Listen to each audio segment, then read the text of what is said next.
I thought maybe he was just a natural sleepwalker who happened to be confused about room locations, but our dorm layout made that impossible. My room was at the complete opposite end of the hallway from his. He'd have to navigate 3 turns and walk past the bathroom to reach me. Plus, our other roommate, Zach, confirmed Ethan had never sleepwalked before I moved in.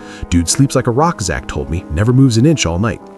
Last Tuesday, I decided to run an experiment. I deliberately left my laptop open with Grindr visible, knowing Ethan would see it when he got home from his evening jog. The reaction was immediate and dramatic.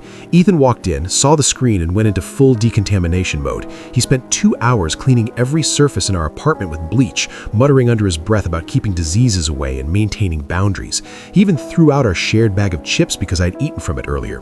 "Can't be too careful," he said, avoiding eye contact. That night, though, right on schedule, sleepwalking Ethan appeared at my bedside. But this time was different. Instead of his usual peaceful slumber, he was agitated, tossing and turning, mumbling incoherently. I caught fragments, "No, can't, not supposed to like," and then clear as day, "I'm not like him, I'm not like him." The pieces suddenly clicked into place like a jigsaw puzzle solving itself. I started recording him with my phone, not to embarrass him, but to have proof of what was happening. The next morning, I decided to end this charade for once and for all. Ethan was making his usual post-workout protein shake, pointedly using a different blender because I'd made smoothies in ours. "Hey, Ethan," I said, leaning against the kitchen counter. "Are you gay?"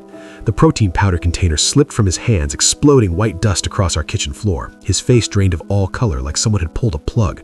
"What? No, that's disgusting. Why would you even ask that?" I pulled out my phone and showed him the video from last night, his face watching himself curl up against me, mumbling my name in his sleep.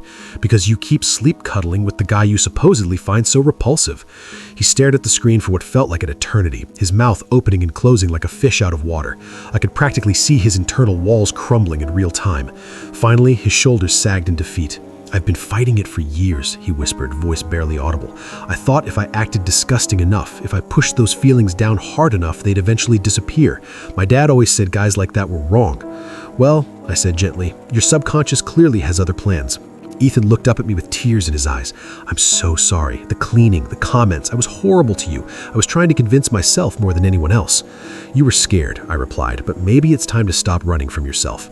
That night, for the first time in weeks, Ethan knocked on my door while fully awake. Can we just talk?" he asked, fidgeting with his hands. We talked until sunrise, about fear, about family expectations, about the exhausting weight of pretending to be someone you're not. 3 months later, Ethan came out to his parents. It didn't go well, but he said finally being honest felt like breathing for the first time in years.